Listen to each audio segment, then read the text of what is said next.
একদিন তোমার নাম মসজিদের মাইকে হবে এলান। তৈরি থেকো তৈরি রেখো কবরের মাল সামান।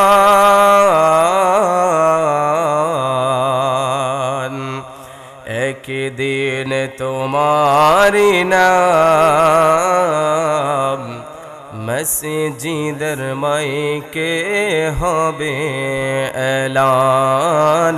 আল্লাহ রাব্বুল আলামিন বলেন, এই পৃথিবীর জমিনের মধ্যে বান্দা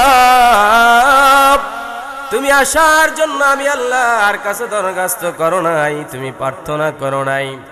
এই দুটো চোখ দিয়ে দুনিয়াকে দেখার জন্য, চোখের জন্য আমি আল্লাহর কাছে তুমি প্রার্থনা করো নাই। হাত দিয়ে পৃথিবীর জিনিসগুলা ধরার জন্য তুমি আমার কাছে প্রার্থনা করো নাই। পা দিয়ে জমিনের মধ্যে চলাচল করার জন্য আমার কাছে তুমি প্রার্থনা করো নাই। আমি রব্বুল আলামিন নিজে মায়া করে মহাব্বত করে তোমাকে ধরার জমিনের মধ্যে পাঠাইলাম। চক্ষু দিলাম দুনিয়াটাকে দেখার জন্য, হাত দিলাম ভালো ভালো জিনিসগুলাকে ধরার জন্য, পা দিলাম মদিনার রসুলের পথে চলার জন্য, বিবেক দিলাম দুনিয়ার ভালো মন্দকে বুঝার জন্য। এই সকল নেয়ামত পাওয়ার পর বান্দা তুমি যদি আমি আল্লাহ পাকের শুকরিয়া আদায় করতে পারো গো, আমি রব্বুল আলামিন তোমার হায়াত রিজিক সম্মানের মধ্যে আরশ আজিম থেকে অপূরন্ত বরকত দান করে দেই। জোরে বলুন সুবহানাল্লাহ।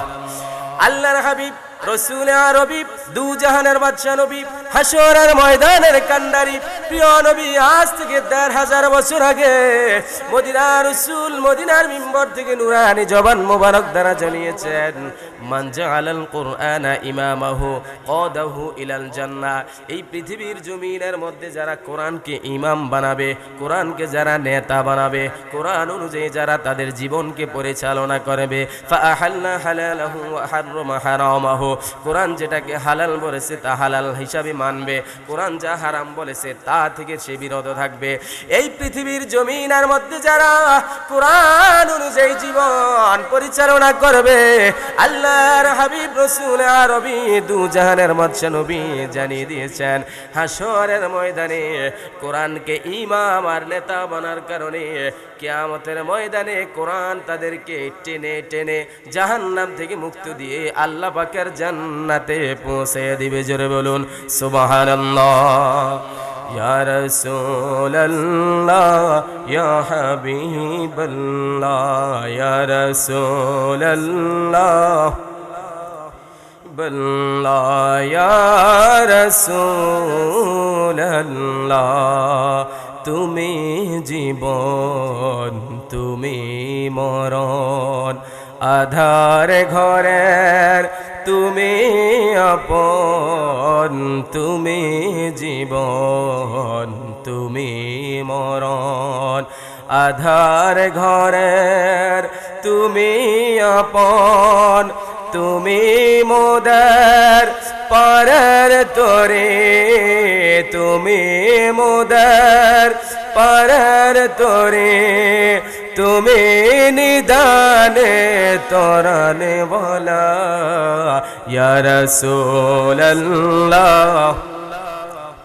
বল্লাহ ইয়া রাসূলুল্লাহ ইয়া হাবিবাল্লাহ ইয়া রাসূলুল্লাহ,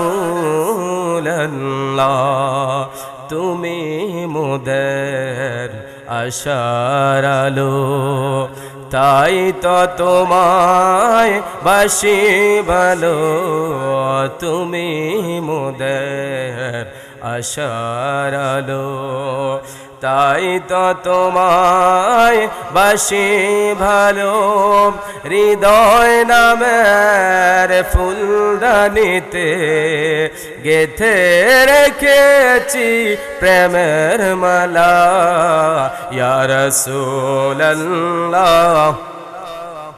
হাবিবাল্লাহ ইয়া রাসূলাল্লাহ ইয়া হাবিবাল্লাহ ইয়া রাসূলাল্লাহ। আমরা সবাই রাসূলকে ভালোবাসতে চাই কি চাই না? রাসূলকে ভালোবাসার ঘোষণা দিয়েছেন কে? এই পৃথিবীর জমিনের মধ্যে যারা আমার নবীকে জানের চাইতে বেশি ভালোবাসবি। বুখারী শরীফের হাদিস, আনানাসিন ক্বাল ক্বাল রাসূলুল্লাহ সাল্লাল্লাহু আলাইহি ওয়াসাল্লাম লা ইউমিনু আহাদুকুম হাত্তা আকুনা আহাব্বা ইলাইহি মিন ওয়ালিদিহি ওয়া ওয়ালাদিহি ওয়ান নাসি আজমাইন। এই পৃথিবীর জমিনের মধ্যে যারা আমার নবীকে জানের চাইতে বেশি ভালোবাসবে, সন্তানের চাইতে রাসূলকে বেশি ভালোবাসবে, মায়ের চাইতে রাসূলকে বেশি ভালোবাসবে, বাবার চাইতে রাসূলকে বেশি ভালোবাসবে, সকল কিছুর চাইতে রাসূলকে যারা বেশি ভালোবাসবে, আমার নবী রাসূল আরবি জানিয়ে দিয়েছেন আমার ওই উম্মত দুনিয়ার জমিন থেকে অন্ধকার কবর দেশে আসতে দেরি হবে। আমি মদিনা রাসূল তার কবরের মধ্যে উপস্থিত হয়ে তার লাশটাকে আমি মদিনা রাসূল কোলে রিসিভ করব। জোরে বলুন সুবহানাল্লাহ, আল্লাহু আকবার বলি সবাই। নবী পাকের একজন প্রিয় সাহাবী যার নাম হচ্ছে হযরত হানজালা রাদিয়াল্লাহু তাআলা আনহু। প্রিয় নবীর সাহাবে কেরাম আমাদেরকে শিক্ষা দিয়েছেন কেমন ভাবে রাসূল আরবীকে ভালোবাসতে হবে। উহুদ যুদ্ধ একটি বিরল ঘটনা। এই উহুদ যুদ্ধের দিন হযরত হানজালা রাদিয়াল্লাহু তাআলা আনহুর বিবাহের দিন। আমার প্রিয় নবী বলেন, হানজালা, ও হানজালা, আজকে যেহেতু তোমার বিবাহের দিন, আজকে এই উহুদ যুদ্ধের ময়দানে তোমাকে যাওয়া লাগবে না, আমি তোমাকে ছুটি দিলাম। হযরত হানজালা রাদিয়াল্লাহু তাআলা আনহু প্রিয় নবী ছুটি দেওয়ার সঙ্গে সঙ্গে বিবাহের কাজ সমাপ্ত করে তিনি বাসর ঘরের মধ্যে গেলেন। সকালবেলা তিনি পুতু পবিত্রতা অর্জন করার জন্য যখন পুকুর পাড়ের মধ্যে গেলেন, এমন সময় হযরত হানজালা বলেন, আমার কানের মধ্যে আওয়াজ আসলো, কে যেন বলতেছে, কুতিলা মুহাম্মদ, কুতিলা মুহাম্মদ, মুহাম্মদ নাই, মুহাম্মদ নাই। আমি হানজালা, নবী নাই, এই কথা শুনে নিজেকে আর স্থির রাখতে পারলাম না। আমি গোসলের কথা ভুলিয়া গেলাম। আমি দৌড়াইয়া আমার স্ত্রীর কাছে গেলাম। স্ত্রীকে যাইয়া বললাম, ওয়ে আমার স্ত্রী, আমাকে তরবারিটা দাও, আমি গোসল করব না, উহুদ যুদ্ধের মধ্যে চলে যাব। হযরতে হানজালার স্ত্রী বলেন, স্বামী আমার, কেন আপনি যুদ্ধের ময়দানে যাবেন, গোসল করবেন না? হযরতে হানজালা বলেন, যেই নবী আমার জীবন, যেই নবী আমার মরণ, এই নবী যদি দুনিয়া জমিনের মধ্যে না থাকে, আমার গোসল দিয়ে কি হবে, আমার স্ত্রী সংসার ধর্ম দিয়ে কি হবে? হে স্ত্রী, তুমি আমাকে ক্ষমা করে দিও, যদি বেঁচে থাকি তোমার সঙ্গে দেখা হবে, আর যদি যুদ্ধের ময়দানে শাহাদাতের পেয়ালা পান করে, তাহলে জান্নাতের বাগানে প্রিয় নবীজির কদম মোবারকের সামনে তোমার আমার সাক্ষাৎ হবে। জোরে বলুন সুবহানাল্লাহ, আল্লাহু আকবার বলি সবাই।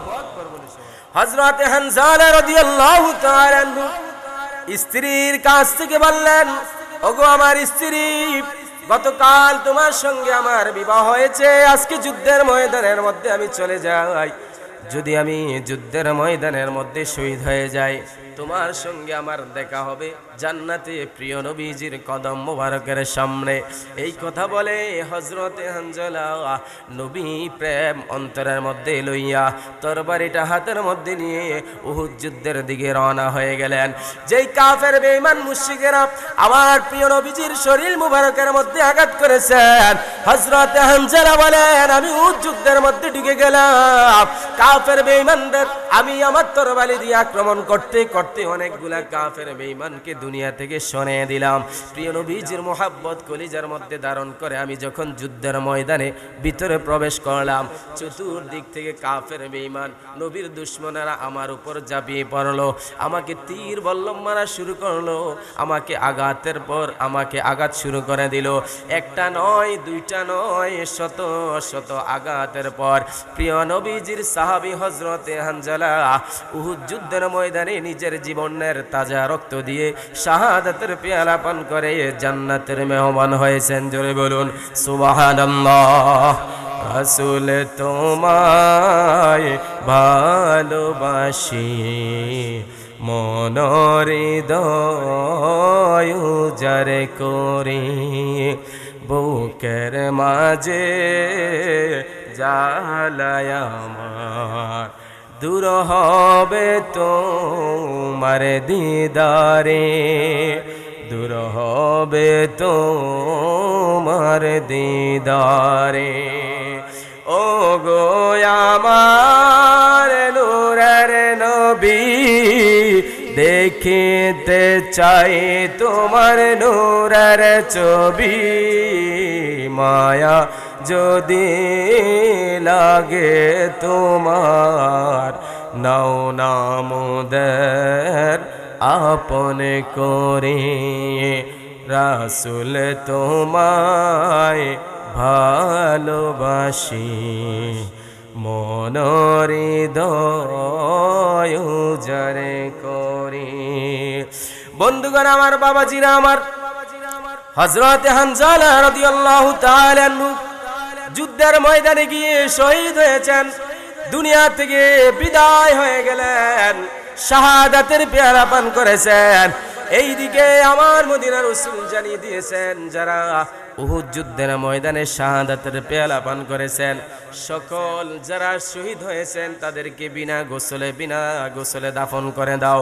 এমন সময় দেখতে পাইলেন আউলা কেশে পাগলের বেশে একজন মহিলা এসে বলেন, হুজুর, ইয়া রাসূলুল্লাহ, ইয়া হাবিবাল্লাহ, নবী গো, সবাইকে যদি বিনা গোসলে দাফন করেন, আমার স্বামীকে বিনা গোসলে দাফন করবেন না।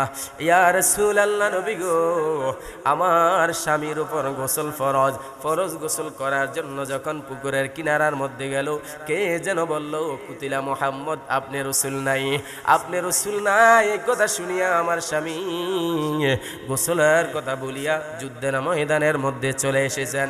যুদ্ধ করতে করতে তিনি কাফের বেঈমানের হাতে শাহাদাতের পেয়ালা পান করেছেন। ইয়া রাসূলুল্লাহ, নবী গো, আমার স্বামীর উপর গোসল ফরজ। আল্লাহর হাবিব রাসূল আরবি দু জাহানের বাদশা নবী হযরত হানজালার লাশ খোঁজা শুরু করলেন। কিছুক্ষণ পর আমার মায়ের নবী জানিয়ে দেয়, ও আমার সাহাবে কেরাম, হানজালাকে আর তোমরা তালাশ করো না, কদ গসালা লাহুল মালাইকা বিমাইত তাসলিম। আমার মায়ার নবী বলেন, যে হানজালা আমি নবীর জন্য শরীরের তাজা রক্ত দিয়ে এই উহুদ যুদ্ধের ময়দানে শাহাদাতের পেয়ালা পান করেছে, আমার আল্লাহ পাক তাকে দুনিয়ার কোনো সাধারণ পানি দিয়ে গোসল করায় না।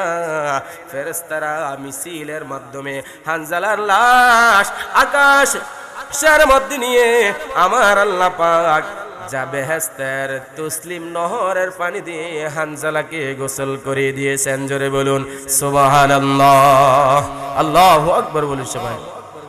হানজালা যখন শহীদ হয়েছেন, নবীর প্রেমে, নবীর প্রেম, নবীর মোহাব্বত, ভালোবাসা হানজালার প্রেমে অন্তরে থাকার কারণে আমার আল্লাহ পাক হানজালার লাশটাকে ফেরেশতাদের মাধ্যমে আহলান সাহলান জানিয়ে আকাশের মধ্যে নিয়ে জান্নাতি তসলিম নহরের পানি দিয়ে হানজালার গোসল সমাপ্ত করেছেন। জোরে বলুন না সুবহানাল্লাহ, আরো জোরে বলুন সুবহানাল্লাহ।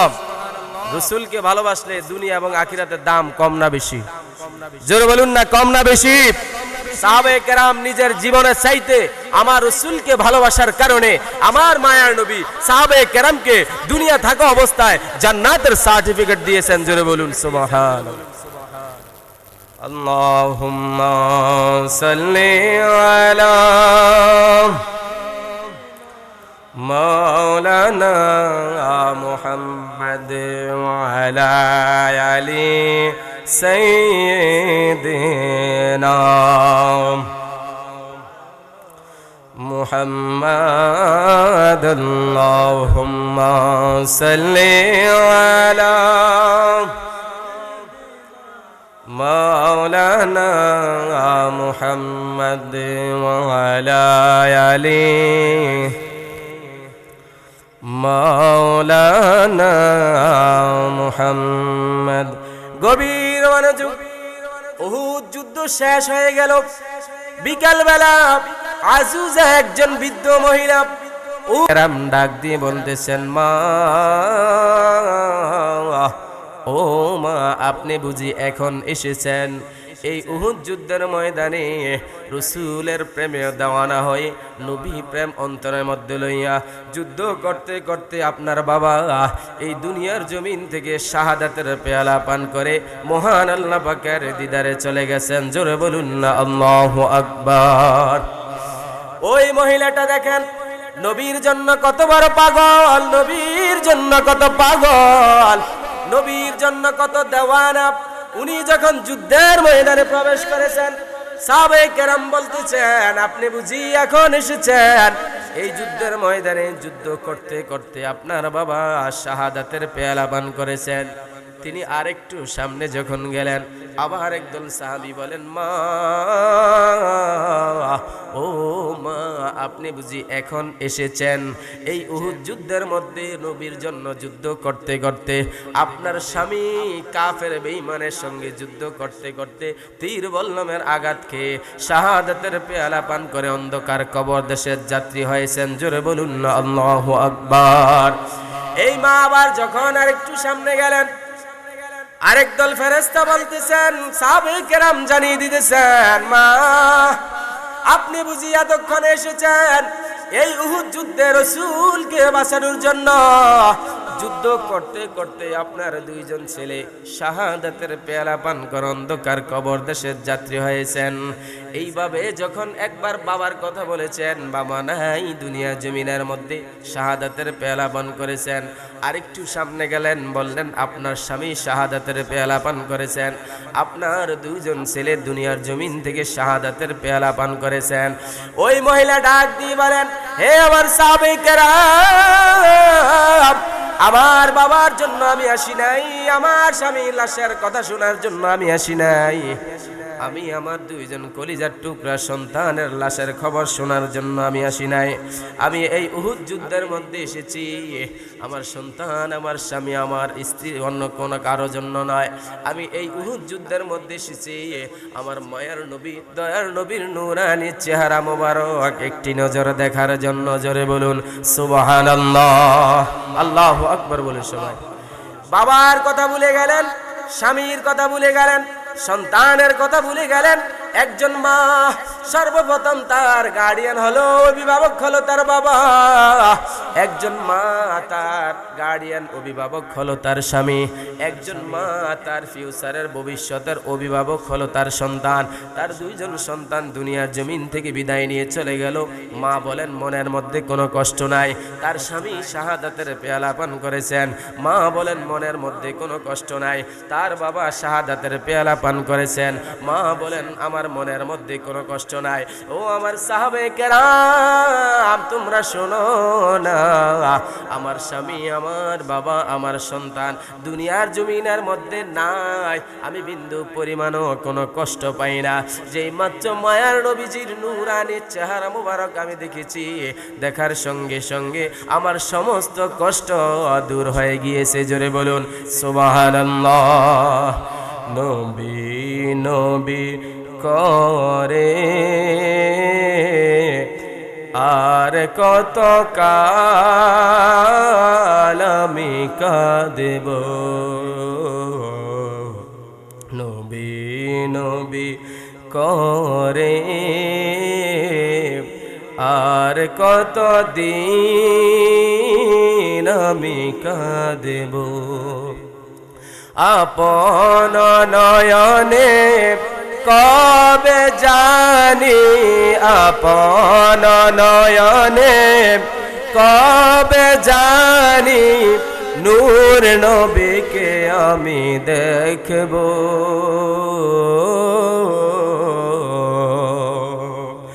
নবী নবী করে আর কত কাল আমি কাঁদব, নবীর চরণেতে সারা জীবন আমি থাকব। জোরে বলুন না ইয়া রাসূলুল্লাহ। সাহাবে কেরাম নিজের জীবন দিয়েছেন, রসুলে পাক দু জাহানের বাদশাহ নবীজির শরীর মুবারকের মধ্যে কিঞ্চিত পরিমাণ আঘাত লাগতে দেন নাই। নবীর জন্য বাবাকে শহীদ করে দিয়েছেন, নবীর জন্য স্বামীকে শহীদ করে দিয়েছেন, নবীর জন্য দুইজন সন্তানকে শহীদ করে দিয়েছেন। তারপরও তার মনের মধ্যে কোনো কষ্ট নাই। বর্তমান সময়ে দাড়ি রেখে, টুপি রেখে, মাথার মধ্যে পাগড়ি পরে, গায়ের মধ্যে পাঞ্জাবি পরে, আলেম নামের জাহেল সেজে এক শ্রেণীর মুনাফিক বেঈমান আবু জাহেল মার্কা মুসলমান বলেন নবীর মা এবং বাবা হচ্ছে জাহান্নামী। জোরে বলুন না নাউজুবিল্লাহ, আরো জোরে বলুন না নাউজুবিল্লাহ। আল্লাহর হাবিব রাসূল আরবি দু জাহানের বাদশা নবী হায়াতুন নবী নূরুন নবী জিন্দা নবী বলেন আনা খায়রুকুম নাসাবান মিন আবি ওয়া মিন উম্মি। এই পৃথিবীর জমিনের মধ্যে যত ধর্ম, যত বংশ আছে, আমি মদিনা রসুল মায়ের বংশের দিক থেকে, বাবার বংশের দিক থেকে হচ্ছে শ্রেষ্ঠ। কিয়ামত পর্যন্ত আমার মা বাবা হচ্ছে জান্নাতি, জান্নাতি, জান্নাতি। জোরে বলুন সুবহানাল্লাহ। এরপরে আমার বাবারা দেখেন আল্লাহর হাবিব রাসূল আরবি দু জাহানের বাদশা নবী তার আল ইনসাফ কিতাবের ডক্টর ওমর আব্দুল্লাহ বলেন ইন্না বুলিদা রাসূলিল্লাহি সাল্লাল্লাহু আলাইহি ওয়াসাল্লাম মিন আহলিন নাজাত। প্রিয় নবীজির বংশধর যারা আছেন মা এবং বাবা তারা হচ্ছেন জান্নাতি। কারণ আমার প্রিয় নবীজির মা বাবা কখনো পূজা করেন নাই, কখনো মদের বোতল হাতের মধ্যে নেন নাই, কখনো অগ্নি পূজা করেন নাই, কখনো হারামকে স্পর্শ করেন নাই। আল্লাহর নবী রাসূল আরবি দু জাহানের বাদশা নবী ইব্রাহিম আলাইহিস সালামের দিন এবং ধর্মের মত অনুসারে জীবন পরিচালনা করে অন্ধকার কবর দেশে যাওয়ার কারণে আমার আল্লাহ পাক কিয়ামত পর্যন্ত প্রিয় নবীজির মা এবং বাবাকে জান্নাতি করেছেন। জোরে বলুন সুবহানাল্লাহ, আল্লাহু আকবার বলে সবাই নারে তাকবীর, নারে রিসালাত, নারে গাউসিয়া। হযরত মাওলানা মুফতি আবু নোমান ইকরামুল হক আনোয়ারি সাহেবের আগমন এই মাহফিলের পক্ষ থেকে সকলে পড়ি মারহাবা।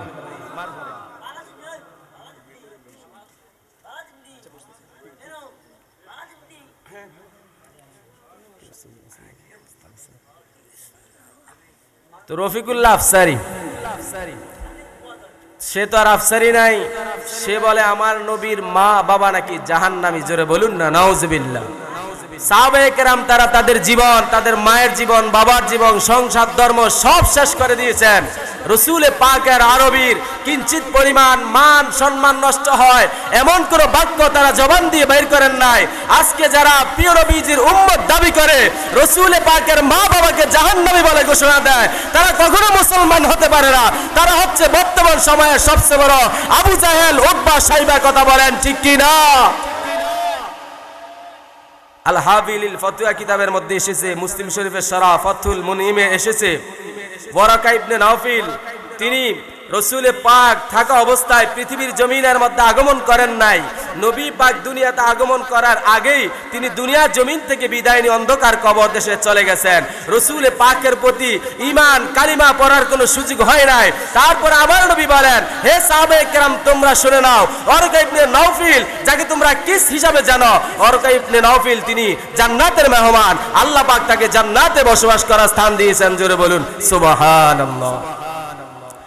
এরপরে দেখেন আল্লামা কাজী সানাউল্লাহ পানিপতি রহমতুল্লাহ আলী তার তাফসিরে মাযহারিতে এবং তাফসিরে কাবীরে নবম শতাব্দীর মুজাদ্দিদ আল্লামা জালালউদ্দিন সুয়ুতি তিনি আল হাবিলিল ফতোয়া দ্বিতীয় খণ্ডের 210 পৃষ্ঠার মধ্যে বলেন, আন্না জামিআ আবাইহি সাল্লাল্লাহু আলাইহি ওয়াসাল্লাম কানু মুসলিমিন। প্রিয় নবীজির মা এবং বাবা ছিলেন মুসলমান। তারা কখনো অগ্নি পূজা করেন নাই, তারা কখনো মূর্তি পূজা করেন নাই, তারা কখনো কোনো ধর্মের প্রতি খারাপ বাক্য উচ্চারণ করেন নাই, তারা ইসলাম কষ্টবিদ্ধ হয় এমন কোন শব্দ তারা মুখ দিয়ে বের করেন নাই। তারা ইব্রাহিম মিল্লাতের উপর তাদের জীবনকে প্রতিষ্ঠিত করার কারণে ওয়াকানু মুসলিমিন, কিয়ামত পর্যন্ত তারা ছিলেন মুসলমান। সেই মুসলমান থাকার কারণে অন্ধকার কবর দেশে যাওয়ার সঙ্গে সঙ্গে আমার নবীর মা বাবাকে আমার আল্লাহ পাক জান্নাতের মেহমান বানিয়েছেন। জোরে বলুন সুবহানাল্লাহ।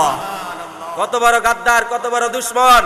আজ থেকে ১৫০০ বছর পর প্রিয় নবীজির উম্মত দাবি করে, মুখের মধ্যে দাড়ি রেখে সুন্নতি লেবাস নিয়ে পাঞ্জাবি পরে এইভাবে ওয়াজ মাহফিলে যারা আমার মা নবীর মা বাবাকে জাহান্নামী বলে ঘোষণা দেয়, তারা কখনো মুসলমান না, তারা হচ্ছে বর্তমান সময়ের সবচাইতে বড় কাফের আবু জাহেল। কথা বলেন ঠিক কি না? যারা এইভাবে নবী পাকের মা বাবাকে জাহান্নামী বলে তোহমত দেয়, তাদের সঙ্গে আমাদের কোনো সম্পর্ক আছে? এই জোরে বলুন না আছে? ফাতাকাল্লুবুকা ফিস সাজিদিন, এই কোরআন শরীফের আয়াতের ব্যাখ্যায় প্রিয় নবীজির মা বাবা ছিলেন মুসলমান। প্রিয় নবীজি দুনিয়ার জমিনের মধ্যে আগমন করার পূর্বে প্রিয় নবীজির মা এবং বাবা দুনিয়া থেকে যখন কালিমা গ্রহণ করার পূর্বে পর্দা করেছেন, তারা ইব্রাহিম নবীর মিল্লাতের উপরে ছিলেন। ইব্রাহিম নবীর মিল্লাতের উপর থাকার কারণে তারা জাহিলি যুগে পুতু পবিত্র ছিলেন। এই কারণে আমার নবী জানিয়ে দিয়েছেন, আনা খৈরুকুম নাসাবান মিন আবি ওয়া মিন উম্মিন, আমি আমার মায়ের বংশের দিক থেকে শ্রেষ্ঠ, আমি আমার বাবার বংশের দিক থেকে শ্রেষ্ঠ। কিয়ামত পর্যন্ত আমার মা বাবা হলো জান্নাতি, জান্নাতি, জান্নাতি। বর্তমান সময়ে যারা রাসূল আরবীর মা এবং বাবাকে জাহান্নামী বলে, তারা হচ্ছে কাফের, কাফের, কাফের। তাদের সঙ্গে মুসলমানের কোনো সম্পর্ক থাকতে পারে না। কথা বলেন ঠিক কি না? আল্লাহ পাক এই সমস্ত জাহেলে মুরাক্কাব, গায়রে মুফিদ যারা লেবাস লাগিয়ে প্রিয় নবীজির শান মানে কুতুক্তি করে, তাদের থেকে আমাদের ঈমান আমলকে হেফাজত করার তৌফিক দান করুক। সকলে পড়ি আমিন। যেহেতু আমার বড় ভাই চলে এসেছেন, আমি আমার আলোচনা দীর্ঘায়িত না করে আমার বক্তব্য এখানেই সমাপ্ত করলাম। ওয়া মা আলাইনা ইল্লাল বালাগুল মুবিন। আসসালামু আলাইকুম ওয়া রাহমাতুল্লাহি ওয়া বারাকাতুহু।